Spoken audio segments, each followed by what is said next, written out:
Hello and welcome, my name is Vijay. आप सभी लोगों का बहुत बहुत स्वागत। क्लास 12 की सोशलॉजी जो इस बार बच्चों के लिए 2023 और 24 के सिलेबस के अकॉर्डिंग आने वाली है, उन सभी बच्चों के लिए गुड न्यूज़ ये है कि एनसीईआरटी के न्यू पैटर्न के हिसाब से कुछ चैप्टर को डिलीट करा गया है, कुछ चैप्टर्स को ऐड करा गया है। आज की वीडियो लेक्चर सीरीज़ इस पे होने वाली है कि क्लास 12 के जो बच्चे सोशलॉजी सब्जेक्ट पढ़ेंगे वो आने वाले पूरे लेक्चर सीरीज़ में किन किन टॉपिक्स को पढ़ेंगे, कौन से चैप्टर को डिलीट करा गया, ऐड करा गया। थोड़ा सा मैं इस कॉन्सेप्ट पे आपको समझाने की कोशिश करूँगा। जैसा कि आप सभी लोगों को पता है कि क्लास 12 के अंदर दो बुक हमें देखने को मिलती है। पहली बुक इंडियन सोसाइटी से रिलेटेड है, जिसमें टोटल 7 चैप्टर इस बार दिए हुए हैं, लेकिन ये ज़रूर याद रखना कि कुछ चैप्टर्स को डिलीट करा गया है। जैसे कि यहाँ पे आपका 4th चैप्टर इस बार आपको देखने को नहीं मिलेगा। सिर्फ और सिर्फ आपको टोटल 6 चैप्टर है, यानी कि जो बच्चे अभी प्रिंटेड बुक लेके आएंगे सोशोलॉजी की, तो लास्ट ईयर की जो बुक्स थी उनमें सारे के सारे चैप्टर नहीं थे, उसमें इससे भी कम चैप्टर थे। इस बार एनसीईआरटी ने सोशोलॉजी के कुछ टॉपिक्स को, यानी कि कुछ चैप्टर्स को ऐड कर दिया है। 2022 और 23 के अंदर इससे कम चैप्टर थे, लेकिन इस बार जो स्टूडेंट 23 और 24 की तैयारी करने वाले हैं उनके लिए चैप्टर आपको ये देखने को मिलेंगे पहली बुक में। यानी कि जो भारतीय समाज शास्त्र से रिलेटेड है, इंडियन सोसाइटी से रिलेटेड है, टोटल चैप्टर ये हैं। और उसके बाद social change and development in India अगर आप देखें तो यहाँ पे 8, 9, यहाँ पे 10 चैप्टर मिसिंग है इस बार, और 11 चैप्टर है इंक्लूड, देन 12 भी है, बट 13 और 14 नहीं है। यानी कि सेकंड वाली बुक से 3 चैप्टर्स को डिलीट करा गया है। तो टोटल 4 चैप्टर हैं जो डिलीट हो चुके हैं। अगर आप सभी लोग क्लास 12 की सोशोलॉजी प्रिपेयर कर रहे हैं तो इस चीज़ का ध्यान देना आप लोगों के लिए बहुत ज़्यादा ज़रूरी है। नंबर के हिसाब से देखा जाए तो 15 नंबर आपकी एनसीईआरटी में दिखाएंगे, लेकिन उसमें से अगर आप 4 चैप्टर हटा दें तो लगभग 11 चैप्टर बचते हैं। हर चैप्टर के अंदर कौन से टॉपिक इम्पॉर्टेंट है, इवन ये भी चीज़ बताई गई है कि यूनिट 1 में, यहाँ पे यूनिट 1 के अंदर इंट्रोड्यूसिंग इंडियन सोसाइटी, जिसमें कॉलोनिज्म, नेशनलिज्म, कम्युनिटी, ये सारी चीज़ें बताई गई है।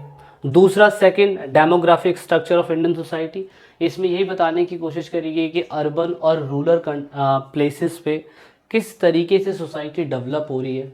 सोशल इंस्टीट्यूशन में कास्ट सिस्टम से रिलेटेड, फैमिली में किसकी इम्पोर्टेंट ज़्यादा होती है, इसके बारे में बताया गया है। और उसके बाद अगर यूनिट 5 में देखें, pattern of social inequality and exclusion, बताया गया कि आदिवासी ग्रुप्स कैसे था, जिनको समाज से बहिष्कार करा गया था, उनकी लाइफस्टाइल कैसी थी, थोड़ा इसके बारे में बताया गया। इसमें चैलेंजेस ऑफ कल्चर डाइवर्सिटी, जैसे कि भारत के अंदर अलग अलग कल्चर है तो उनको किस तरीके से चैलेंजेस का सामना करना पड़ता है, वो आपको यूनिट 6 में देखने को मिलेगा। सोशल स्ट्रक्चर में जो आपकी सेकंड बुक है उसमें से आपको स्ट्रक्चरल चेंज देखने को मिलेगा, यानी कि इंडस्ट्री के अंदर समाज कैसे था, उसके साथ साथ अर्बनाइजेशन, जहाँ जहाँ पे शहरीकरण होता जा रहा है वहाँ पे समाज कैसा था।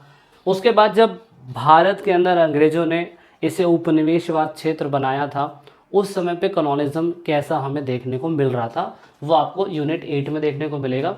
एंड देन कल्चर चेंज में आप सारे के सारे सोशलॉजिस्ट जो होते हैं, जो समाज शास्त्र करता होते हैं, उन्होंने किस तरीके से रिफॉर्म्स में काम करा है। एग्जाम्पल के लिए कार्ल मार्क्स की थ्योरी आपके लिए ज़्यादा ज़रूरी हो सकती है। संस्कृतिज्म जो 11th क्लास के अंदर था, इसके अंदर भी क्या कहते हैं दे रखा है। कुछ हम वेस्टर्न थॉट्स को जानने की कोशिश करेंगे कि समाज में इसका प्रभाव हमें कैसे देखने को मिलता है। And then unit 11 change and development in rural society, थोड़ा इंडियन बेस्ड है, तो आपको समझ में आएगा कि ग्रीन रेवोल्यूशन जब हुआ था, हरित क्रांति, तो उसके बाद समाज कैसे बदला, पहले समाज कैसा था। लैंड रिफॉर्म, भूमि सुधार से रिलेटेड बातें करी गई हैं। उसके बाद किस तरीके से रूरल सोसाइटी चेंज हुई ग्लोबलाइजेशन, लिबराइजेशन और मॉडर्नाइजेशन के बाद। ठीक है, तो थोड़ा ये है यूनिट 11 में। यूनिट 12 के अंदर change and development in industrial society, यानी कि किस तरीके से काम करने वाले जो वर्कर्स थे उनकी समाज के अंदर स्थिति पहले कैसी थी, बाद में कैसी बन गई, उनका वर्ग के अंदर डेवलपमेंट कैसे हुआ, वेजेस के ऊपर कई साल पहले टाइमिंग को लेके इशू होता था, सैलरी को लेके इशू होता था, लेकिन इस बार ये मतलब ये चीज़ें इसमें बताई गई है। तो थोड़ा हम इसको डिटेल में, जब लेक्चर सीरीज़ आगे बढ़ेगा, जब आपको पार्ट्स मिलेंगे हिंदी और इंग्लिश दोनों में, तो सेपरेट सारी चीज़ें आपको बताई जाएगी और डीपली आपको एनालाइज करके समझाया जाएगा कि कॉन्सेप्ट है क्या। सोशल मूवमेंट, यानी कि इस मूवमेंट में जो क्लास 12 का बच्चा पॉलिटिकल साइंस पढ़ रहा होगा मेरे से, उसको पता होगा चिपकू मूवमेंट क्या है, इन्वायरमेंट से रिलेटेड मूवमेंट है ना, क्या क्या चले थे, गुजरात में बिहार मूवमेंट हुआ था।